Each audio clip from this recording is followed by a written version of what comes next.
Hi, my name is Gidali, and today's Evolve session is all about the intricacies of driving digital transformation. I welcome you all to today's session. Our guest for today is Mr. Raktim Singh. I welcome Mr. Raktim to the session. So he's an IT expert by profession. He's from the city of Gonda in Uttar Pradesh and is a leading figure in digital transformation. Currently, he's working for Infosys FINACLE, where he has more than 26 years of experience. He's a part of International Master Club, and he's also won many awards. During the course of his analysis of digital transformation journey of various businesses, his passion for the topic led him to write a book about it. So he's also an author. His book name is Driving Digital Transformation, Reshape the Future of Your Business. It is also available on Amazon and has already become an Amazon bestseller. So in his book, Mr. Raktim explains how a business can thrive and not just survive in the current situations, which firmly establishes his position as a thought leader in the digital world. We really appreciate your presence today. I would like for Stephen sir to take the session ahead. So before diving into digital transformation and we talk about the entire journey, we would like to know a little about yourself, your illustrious career, and we would love to know a little about the journey that you've had till now. Thanks, Stephen, for inviting me here. First, let me ask, am I audible properly? Yes, sir. Audible and visible. And I wish everybody a safe health and prosperous career. We all are going through little crazy time. That's all I can say. Nobody have imagined, and maybe we have survived because of digital. So we will talk more about that.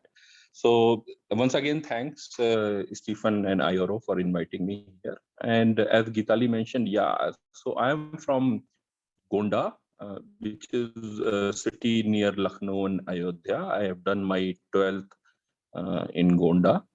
And after that, got selected in IIT. So I went to IIT BHU, did my engineering there. And from campus, I got the offer for Infosys. So in 95 itself, I came to Bangalore. And I joined the Infosys has this product group, which is FINACLE. So I got to work in software product development. I think that is where it has hooked me because in product, what happens, whatever, of course, you keep to get a chance to do coding up to now also. I get involved with the design reviews and coding, and maybe the code which I have written in 1996 still haunts me because people are still able to debug and find a issue or how it can be refactored. And as I said now on a serious note, so I've got involved into the FINACLE, which is a banking automation product, and luckily for me, because I joined in the initial days, I got involved into it's a FINACLE, the suite of products. So I got involved into many product development, implementation, maybe the consultancy, various roles. And that is where maybe I'll say I have an inclination towards banking anyhow. I don't know why, but for the financials, and I loved anyhow. So for me, it was like financials and technology. So it was good. So I stayed here. And as part of this only, as I said, I've done the coding, design, development, everything. And somewhere last few years, I got involved into the digital part of it. And that fascinated me. I didn't know COVID was coming, but I started before that only.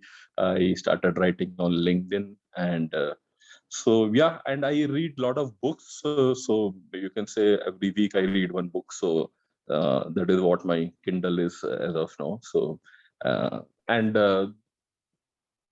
was writing on LinkedIn post, and all those gathered together has given the shape of the books. So this is where I am. So Stephen.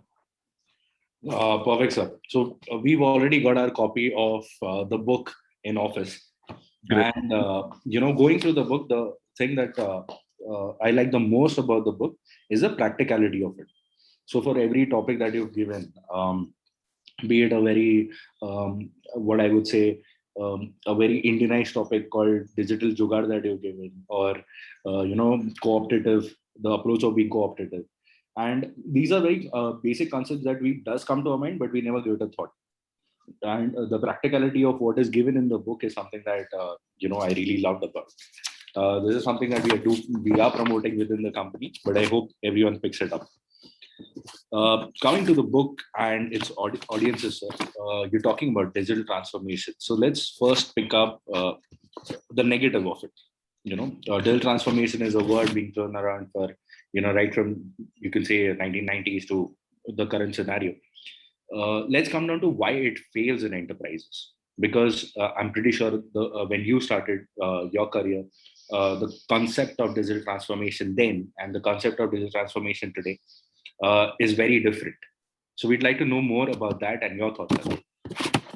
Thank you, Stephen. So let me put my thoughts and see, for me, and to be honest, there is, though the book name is Driving Digital Transformation, but I will say there is nothing like digital transformation. Now, this looks as a little what I'm talking of. Actually, you do business transformation or personal transformation. So, it has somehow become a good slang if I say digital transformation. And yeah, so I also say digital transformation. As they said, you finally do business transformation, or in your home, in your personal life, you do certain transformation. And now, if there is nothing like digital transformation, then what I'm talking about, what I've said in the book also, and which I firmly believe is, earlier, Stephen, when the things started, when mobile banking came and internet banking came, so many of the companies, I will say across the sector, they created their web pages or given their mobile apps, and somehow that was thought like being mobile first or getting the internet pages as the digital banking. And I think that is where the fault was lying, though that was looking good that time because you were able to access the things. But then we heard of many other concepts like omni-channel, multi-channel, and this is the thing. So what I've told in my book, and which I will say, according to me, we all want to get digital experience. Now, what is digital experience in? Then let me put it here. According to me, the what part of things has remained same. So what it means is we are watching movies, we are reading books, and we are ordering groceries, or for that matter, Stephen, as of now, we both are meeting, or I'm joining that team. So but the how part has changed. So now today I'm in Bangalore, this you people are in Pune, and we are meeting together. So were the meeting not happening earlier? Yeah, it was happening, but now through Zoom and these channels, we are able to easily meet. Similarly, we are watching movies on Netflix, which means you don't have to go to theater. Literally in your hand, on your device, you can watch movie at any point of time, anywhere. You can pause the movie, fast forward it, rewind it. So this is what I have called as a digital experience. So what has remained same? The how part has literally is there in the consumer's hand. He want to avail those experience at any point, anywhere. Now we can apply for reading the book, for Kindle, or ordering groceries through this one. Now coming back, what you have talked about, so two things I will clarify where I think the mistakes has happened, and it has happened across the industries. Like earlier, those mobile apps were created, internet banking was launched, or those web pages have come. So that was one, because customers were finally not getting, though they got little more access, but there are much more to which a company has to go through a transformation. And I have called those out as a WISE problem, WISC.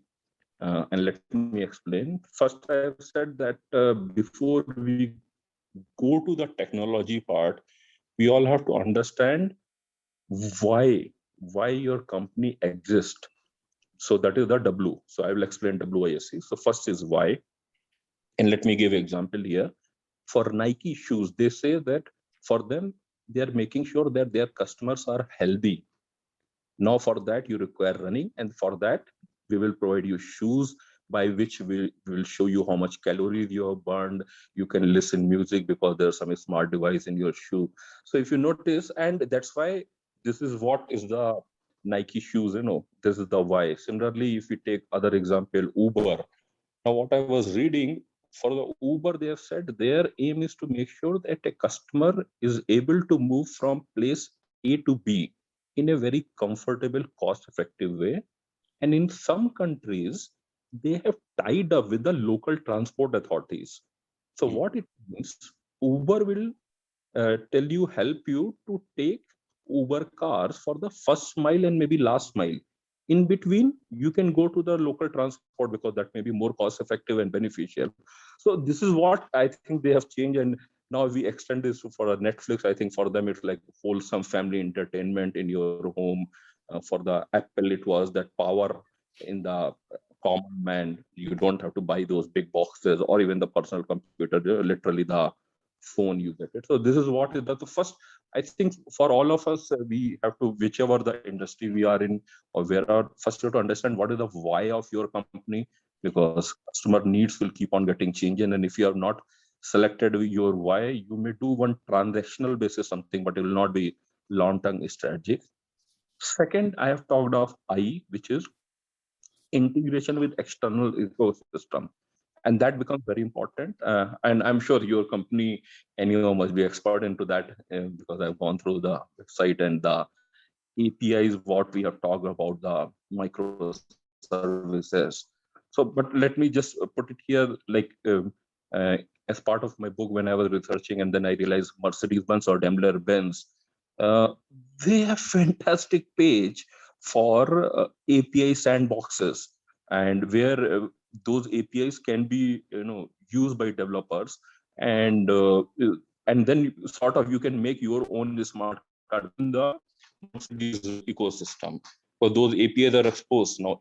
Mercedes is a car company, but what they have realized that much more innovation can happen if they open up. And so the point what I'm trying to say, unless you are integrated and offering a holistic solution to your customer, and which because customer may not be looking for a product, it's like a holistic solution you have to offer.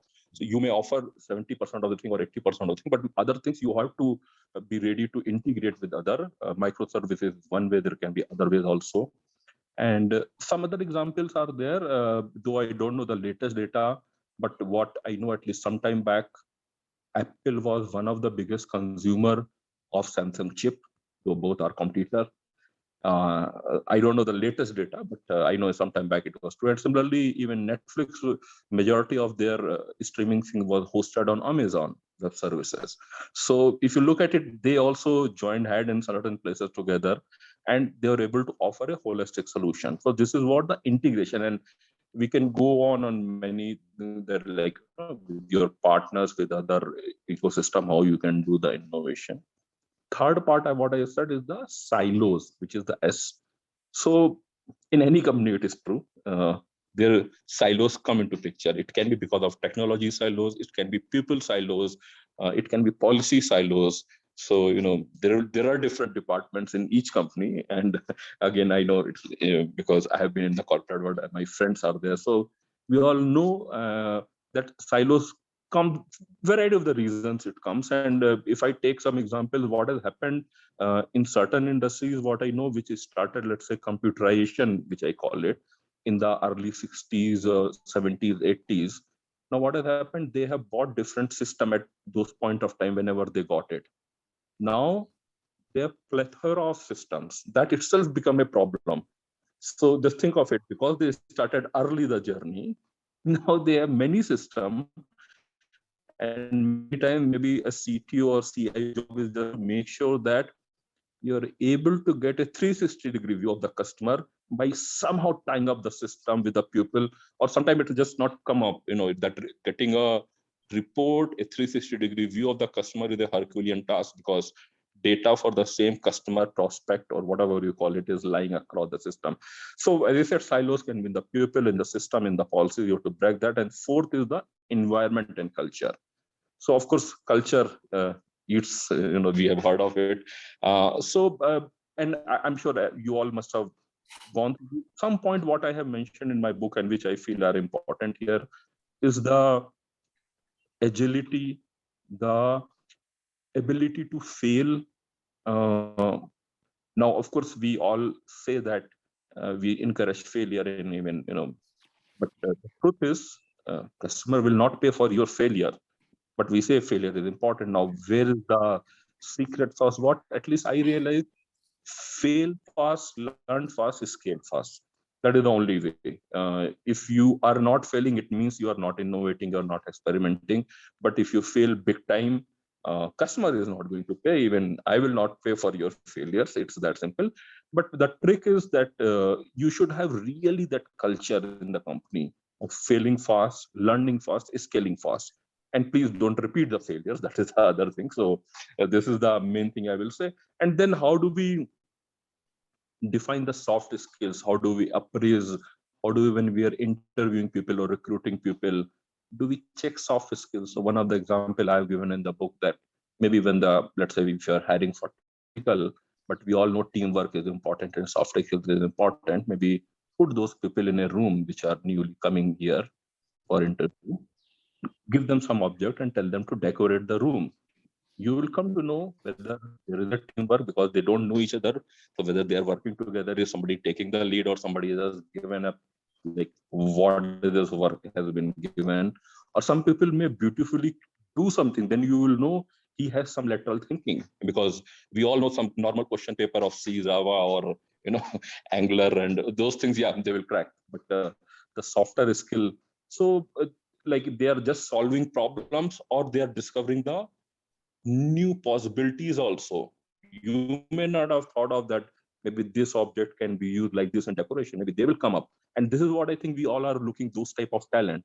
So to summarize, what I say is that first try to solve the why's problem, which is know your why, integration with the ecosystem, break the silos, and environment and culture. And if you are not done, none of the technologies can solve and do the transformation for you. So yeah, Steve. Yep, absolutely, sir. And even if you talk about business transformation, as you said, there's personal transformation and business transformation. Even if you apply to the whys on a personal level, you can see that it absolutely matches to a transformation. You simply cannot move without purpose. You simply cannot move without collaboration with other people. You simply cannot work in silo today, and you simply cannot, create an environment which is only conducive to you. It is growth along with everybody else. So, absolutely agree with you on that point. But sir, in terms of culture, in terms of the role that it plays in transformation, okay, when we say that everyone today is a leader, everyone needs to take up ownership of things. How would you, as a leader in your vast experience, how have you tackled the cultural transformation? So I thought maybe that later, but I will come to that. And somewhere I think if we are really getting into our own employees, or for that matter, our partner or customer, I will say normally for me, these are the three stakeholders: team members, my partners, and my customers. And for me, all three are equally important. How they okay, now Stephen, when I joined, for me, getting a job in Bangalore in an IT company was more important, and of course, work was also important. But the pace of change, which has the acceleration has happened very fast, which is good for all of us. India is moving in the ladder that way. But what it means, everybody is looking for a meaningful work. And if you try to do too much of a micromanagement, or as I said, if you don't encourage new things, then the employees will get put off. So balance of delegation of the work, but making sure that there is no collapse in the system. And it's a difficult job. That's all I can say. It's like a farmer. You sow the seeds and just wish flowers and good crop will come. But beyond a point, you just cannot bulldoze and demand for Mother Earth that grow the tree faster. No, it will not happen. It will take time. You can just make sure that soil is fertile, proper fertilizer is there, proper water is there. And so somewhere like that, you have to, curate the team, help the team, delegate. And according to me, now it is other way around also. My team is also judging me whether I am adding value or so. It's not that because of a designation or so many years, okay, at least I take it doesn't matter, because when a person is doing a work, and if I am doing the review, whether he is getting some valuable input or I'm generally, it has to get passed from me. Maybe once he will come, twice he will come, and after that, you have to see whether uh, they are coming because of your authority, seniority, and somewhere in the book I mentioned, or just look at it whether people who are not in your direct control, but in the company, whether they comes to you for idea discussion, whether they comes to you, okay, Raktim, maybe I got this type of problem, what is your thought? If you are not getting that, it means only your team comes. Bad sign. Bad signs. So encourage that culture. And similarly, maybe you should not feel bad if your team member is going and talking with other your peer. You should not feel threatened, oh, why you have gone and talked there.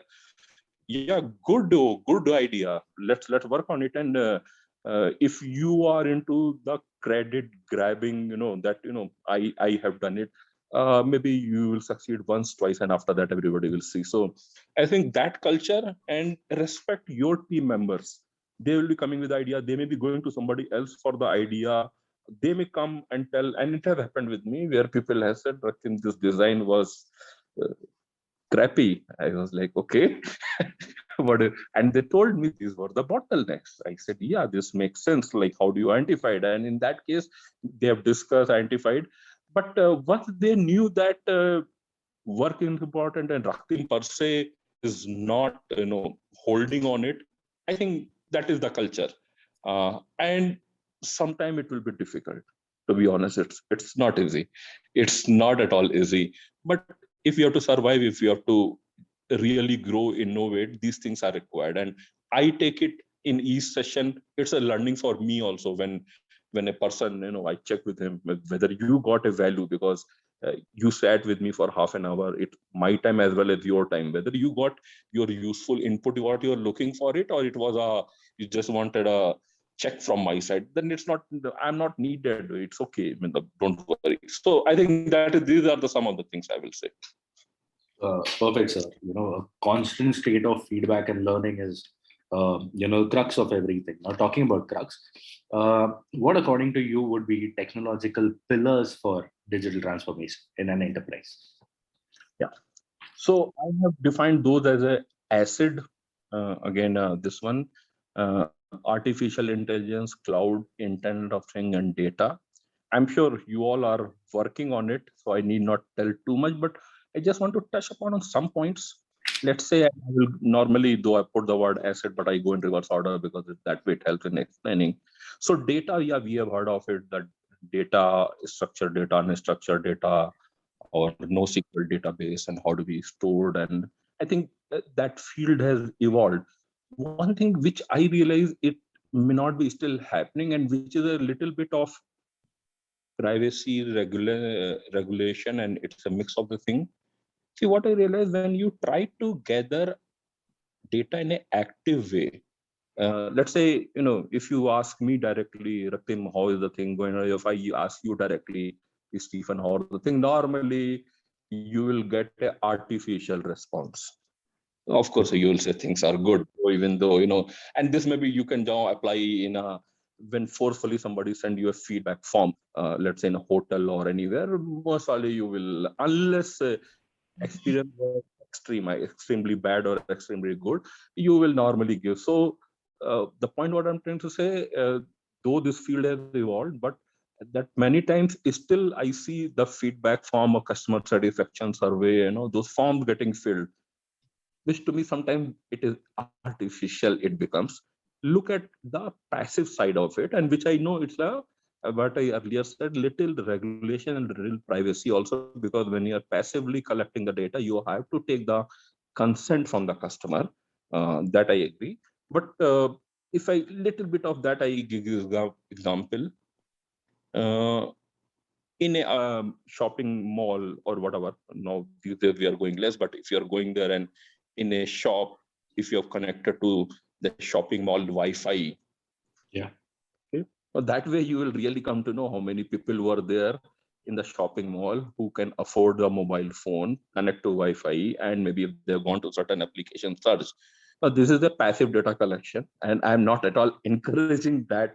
I'm just giving an example here. Of course, there are many other use cases which I want to write in my further blogs that way. But the point what I'm trying to say that because of now this internet and many other things, the entry barrier to many industries has been broken. So earlier you have a money or physical building, those will be the entry barrier. Now maybe data is the entry barrier. The more data you have, many people may have started the journey, but if you have the real data of your customer or whatever other people have talked of it, of course with their consent, I'll keep on repeating because that is very important, then you are ahead in the game. So maybe data has become entry barrier here. So that is the part of the data. IoT, internal thing, we all know, smart devices, watches, or I think IoT has turned each device in a data feeding mechanism who can tell about itself, including for the human beings also by the smart watches or different machines. And where I see much more use is for our elderly population, for them, for their health. It can be because many times when you ask, when they go to the hospital, they are also not remembering what all food they have taken, or God forbid, if something happens with them, what was the symptom before that, because they don't remember. And it becomes very difficult even for doctor also. Now just think of it, the situation that if they are having some smart device with them which is acting as IoT, collecting all the data, maybe recorded these type of food taken, and whatever, assuming a stroke has come before that, what was the condition, whether the face was like this, they were sweating or whatever. So doctor can also offer a good solution there. So this is what, apart from many other things, I'm sure you people also must have gone through the digital twin or how the buildings can become smart or manufacturing. Third is, I said, cloud. Of course, cloud, according to me, is the main, is the giving flexibility. You need not pay every, you can focus on your main core things. You can provision the area from the third party providers, provide an excellent marketplace. So all the businessmen, and which I've told in some other talk also, uh, that various shop owner, various retail people who are there in the corners of India or maybe across the world, as of now, maybe their customer is whoever walks in that shop. You get to the marketplace with the help of Amazon or whoever it is, Flipkart or this one. You can sell your product anywhere. I think that's a fantastic opportunity. What it means, again, you make sure that what you are doing, quality of your product is good, that selling part is taken care. And fourth, of course, is the AI. Of course, a lot more can be talked about AI, reinforcement learning, machine learning. I've talked about it. To me, it's like AI is, you give a person a fish a day or teach a person how to fish. I think with the AI, machine are learning how to fish. So they are becoming smarter. And again, what is fueling is all this, because there are a lot more data by which they can learn. There is a cheap computing power, which is in the cloud computing power available. IoT is giving a lot more data feeds, picture, and many things. And this all is translating, and AI, and this is what is the main thing. So to me, it looks like these are the main pillars, though there are other things of it, you call it augmented reality, virtual reality, mixed reality, blockchain, computer. And to me, these are sometimes the sub part of it, apart from the blockchain, others are. But these are the, as I said, asset, artificial intelligence, cloud, Internet of Things, and data. So these form the pillars of the technology, which will fuel this. Absolutely. Even for us working in the same domain, the truth of the data often leads to the success and failure of the project. So absolutely, I agree with you on those points. We can now talk about how to sustain and look for the future, or future-proof the digital transformation journey. Yeah. How would we look at it? Yeah. So Stephen, now look like all secrets are out. You solve the why problem, apply the asset formula, everybody is like, there. So what is the secret sauce? And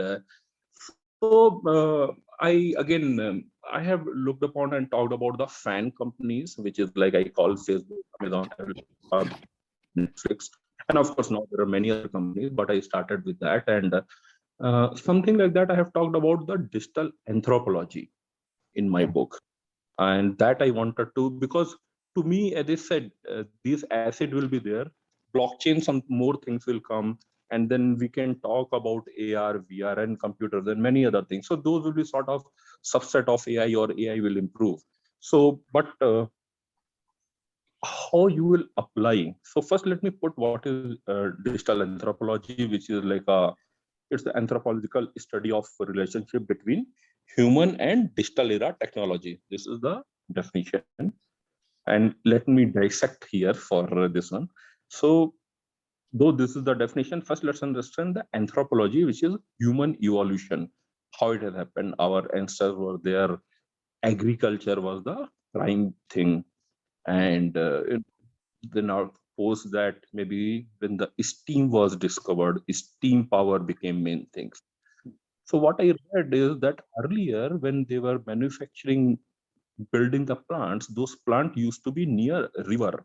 Reason being because you need steam power. True. Till the electricity was discovered. So once electricity came, and now to me, even to me also this look like a little odd factor, like you creating factory near a river because of water. Now that consideration has gone away, because so what it means, electricity had come, and now there are some other parameter based on which you decide where, let's say, manufacturing plant should be or office should be. So I will say that was a maybe sort of first evolution. Post that, let's say again, when the telephone came and cars came, plane came, so the distance of whatever, at least the travel became easy. Even now, if I say my native city is Gonda, I am sitting in Bangalore talking. Now because of this, again, next level of evolution has happened, that we can talk, at least we can travel fast. And then the computer came, which again has connected the people. So what has happened, which each set of technologies, human race has evolved. And normally they define evolution when you start taking certain things for granted. It means, as I said, you are not building the plants near river. Water is no more. You take for granted that, okay, you will get the power. Similarly, Stephen, at least in my time, I remember when I was in ITBHU, Saturday, 10 o'clock, we all used to go to the STD booth. Uh, this was the one of the tradition. I'm not sure whether with you it has happened, that because after 7 o'clock, I think rates used to become half, and after 10 o'clock, it used to become 1/4. So we have to call up at home Saturday night, week once, and tell them things are fine or whatever it is. And just look at it. I'm sure many of the audience here will not able to relate what I'm talking of, that you were talking with your home, your family members once in a week, Saturday night, maybe 10:30. That's all. Here, I think now that part has gone away. You just chat. I've done the WhatsApp. This is like become a verb only, that your WhatsApp, you have called, or somebody abroad also. I'm sure, Stephen, again, for me, like, people who have traveled that time, ISD calls were very costly. So if calling somebody in US, it was a little difficult. Now you just do WhatsApp call. So the point what I'm trying to say, this is how human behavior has changed and human evolution is happening. Now, and of course, we all are liking it. There is a disadvantage of it, and we need not talk at this moment. But now the thing is, at least now, so steam power for that electricity, and then car, and telephone. Then even then computer came, and at least initial days, computer used to get put in one room with the AC on, and many few people used to get access to go to that room with all the things. Dirt should not be there. Your hand should be clean. AC should be switched on. And now I think equivalent of that processing power we all just carry in the pocket. So again, I'm sure earlier we used to carry, briefcase with the not we, but now like you carry laptop, and maybe now even laptop also you'll just put away because there will be one smartphone through which you can walk, talk. So these are the evolution happening. Now the main point which I wanted to connect here is fan companies, according to me, they have understood that now with this evolution, with the technologies we have talked of it, we can offer personalized solution to each member. Yeah. And this is true for all human beings. We all are different, though we know that, but sometimes we don't recognize that fact. We all have our conscious mind and subconscious mind, and everybody is different. In a family, two brothers will be different. In a whatever, in a college, all students will be different. Somebody will be good in certain things, somebody will be good in certain things. Earlier what was happening, that of course there was sector. So there was a silver segment, gold segment, platinum segment, bottom of pyramid, top of the pyramid. Books have been written on that, and you serve only maybe the top of the pyramid, because serving bottom of the pyramid is very difficult. But of course they can also spend money. But or maybe even within the top of the pyramid, there are segments are there. So for all those people, one solution, one product, or maybe 10 product, but not for each individual. Now, as I said, for the fan companies, if you notice, be it Netflix, Amazon, and all, what is happening? If I open my Netflix homepage, or you open, or for that matter, other audience open, the recommended movies will be different. True. If that and it may be, let's say, we all are watching, let's say, all Bollywood movies, for that matter. Even in Bollywood movies, there can be different genre of comedy, horror, or drama, blah, blah, blah, family drama. So depending on what each person wanted to watch, that way recommendations are coming. And now this individualized, or if I say mass personalization, is possible. True. That is beauty. Because it was very costly. Earlier also they want to cater, but it was very difficult, it was very costly. Now it is possible that you can do mass personalization in our subconscious mind, and it has been written that you all want to get treated like a king. Whatever our hidden things are there, of course you will want as per your desire, I will want as per my desire. And I think that is where it now when customer get what he really wanted, and which I have said, like, first you see what you like, and then you start liking whatever is shown to you. So in Google also you search, depending on what are earlier your search result on the first page may vary, depending on what was your search history. Similarly, Netflix, Amazon. So now coming back, what it means, if you have to future-proof this journey, and the partners we have talked of it, be it our own employees, our partners, or customer, can we provide a individual treatment? True. Personalized choice, and which I call it the RIPE model. A real-time, instant gratification, personalized experience. So whether it's for employees, and we always need a team. If I equate with the cricket team, if everybody is just putting centuries, that's not. You need bowlers, batsmen, wicketkeeper, good fielders. So now, can you identify in your team people who are good in what, and they can be put in that according work, because all type of work is there in each company. Similarly, for each customer, based on his choice, and not for generally, so technology is finally a enabler. It will help you to feel the things. But unless to your customer, to your partner, to your own employee, you are able to use this technology and start offering, and as you said, by cleaning the data, applying proper data, making sure he get real, because if data was curated or whatever, manipulated, then you will start churning out something else. So those are the important things. But if you have to future-proof this journey, that is where the digital anthropology comes into the picture. The next evolution will happen for you, me, our team members, our partners, and customer. And if we can offer those personalized choices, what can be related to work, their refreshment, whatever you call it, that way entertainment, then they will be with you. Otherwise, the customer will start looking, because some other company will offer a personalized choice. And I think that's a good race, which got started by fan companies, but I will say many of the Indian companies are also joining that bandwagon. Yesterday, big fresh that got listed on NASDAQ. And it was a big movement for all of us, I think, for all Indians that way.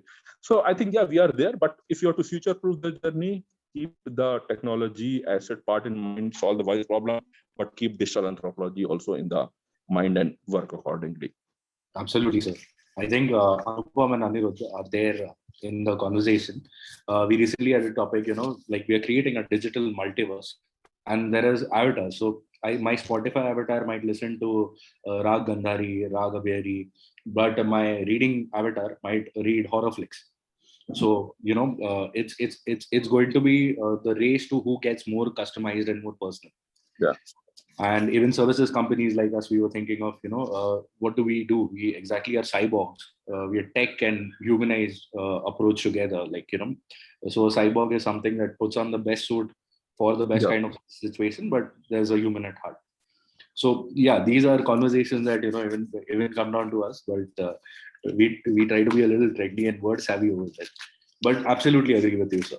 Now coming back to, writing a book. Writing a book again comes out of a very personal spot.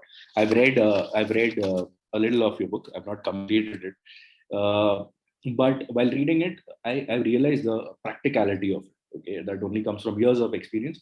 But I would want to know from you, sir. What was the experience writing a book, and how did the journey map from collecting your experiences to that part?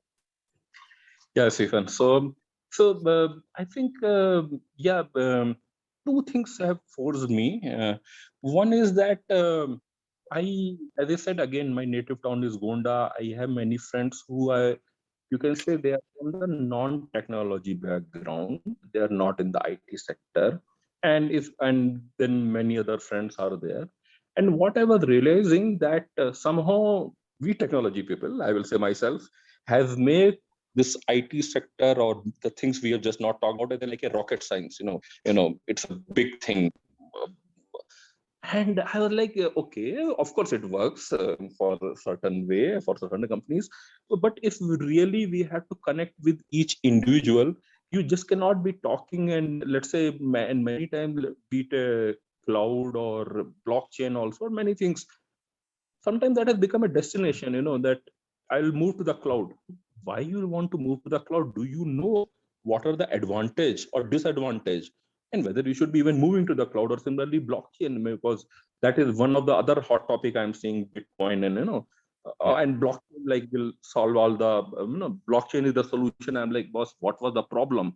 Have you even defined what was the problem, or blockchain is the solution? So, and as I said, like, it has become a rocket science. Everybody like crypto thing, if I say. And that was one of the things. So initially I started writing on LinkedIn my posts, generally my thoughts. I think that journey started maybe 2 years back, and where I used to talk, where of course I'm talking before Corona. Now we can say PC and AC that way, before Corona. So in office also, and when I was talking with other friends, they also, okay, Raktim, what do you think, and why don't you provide example of that? Somewhere I start writing on LinkedIn. I think people appreciated there on the LinkedIn because my blogs, and my whole idea, they said, was not to use some high funda jargon words, simplify the things, because if you are really clear about the things, you should be able to articulate in 1-2 sentences. This is the main benefit of, let's say, of the cloud or blockchain or whatever it is.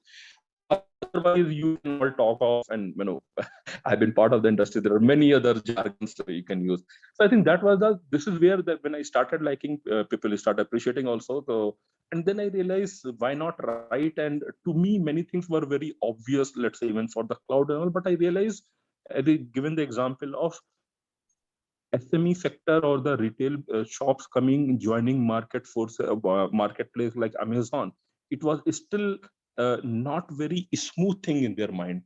And maybe I can put down the examples or this one. So the LinkedIn post helped me in writing, talking with the friends, collecting. And main idea, Stephen, was that only that anybody who reads the book should be able to grasp it. Should not become a technology book, because the technology is just an enabler. You have to solve some business problem, personal problem, and through technology you can solve those problems, explain that. And even in my books, and recently I've given a TED talk also, there also I have started on how through digital transformation you can help the common man, common person. So that was the motivation.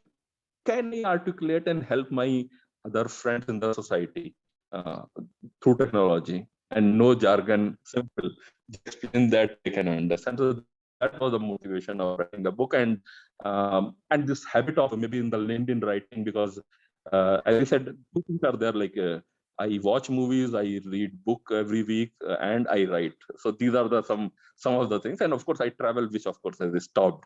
So that was the motivation of writing the book. Absolutely, sir. Even the example that you've given, is your maid tech savvy, but maybe she can't type in text, but she does put up a WhatsApp status, very, very basic examples to, real life transformations that we can see around us.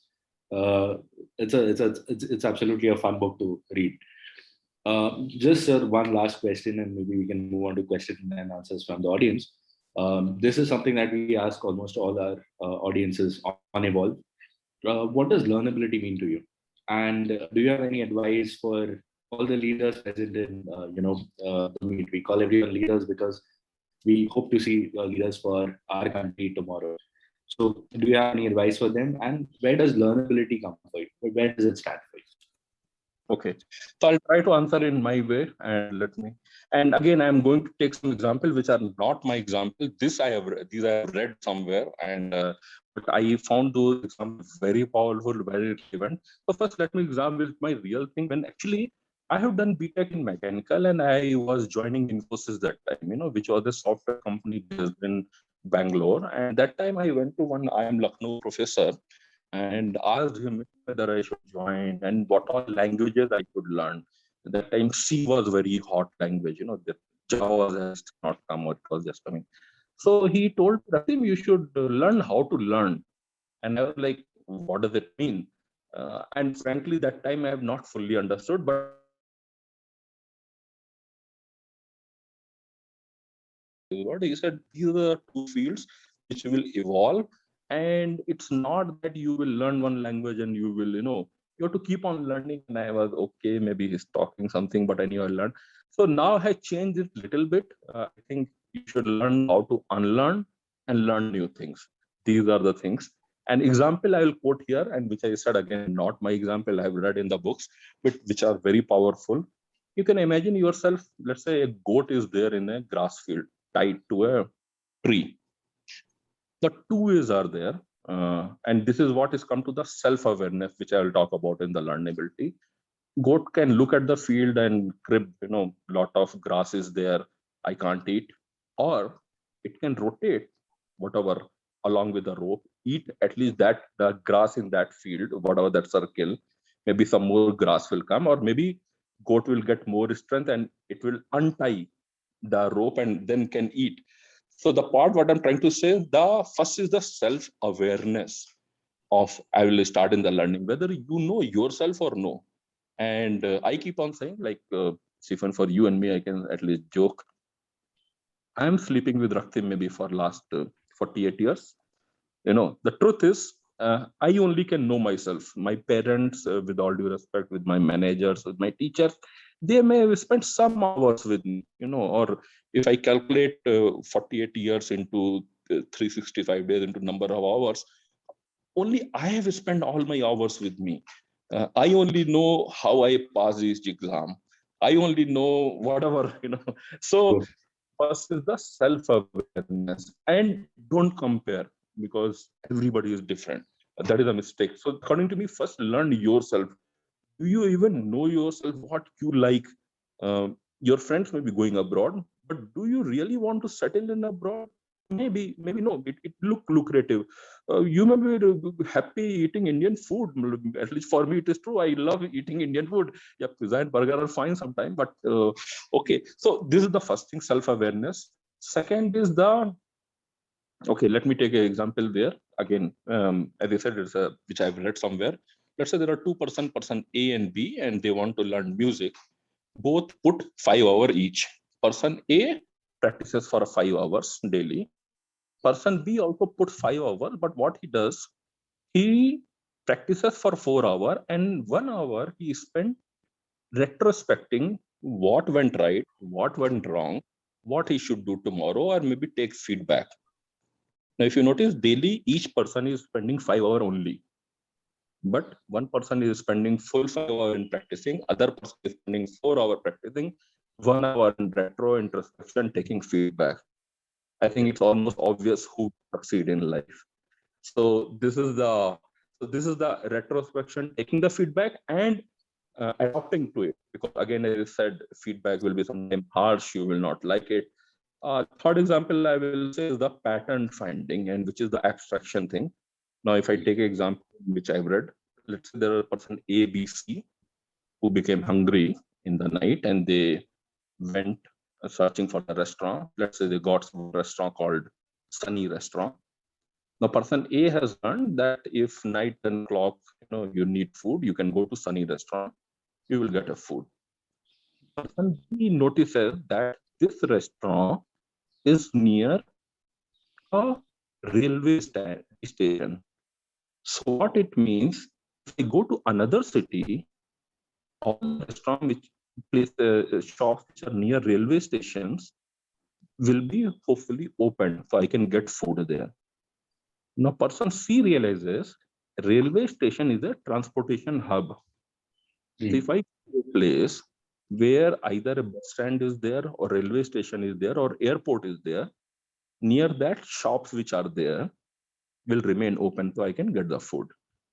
So if you notice, the way each person has learned, finding the patterns, it is the learnability. So if I summarize, one is the self-awareness, finding pattern, doing feedback, taking feedback and incorporating, because nobody is perfect.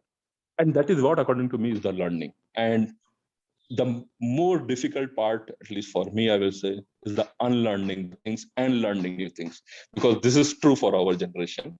So that is what I define the learnability. It was an absolute pleasure having you, Thanks. the whole experience. And thanks to you, even I got to reading, making time for reading actually what matters in terms of transformation, what we think about it. It's usually discussions over the table that we have within a group, but taking a experienced, a practical approach to that thought process was very much needed. So thank you so much. And it has been an absolute pleasure and honor to have you. And thank you so much, sir. Thanks, Stephen. And again, I wish everybody a healthy life. Just stay safe. That's all. And yeah, it was good interacting here. Thank you, Stephen, and everyone.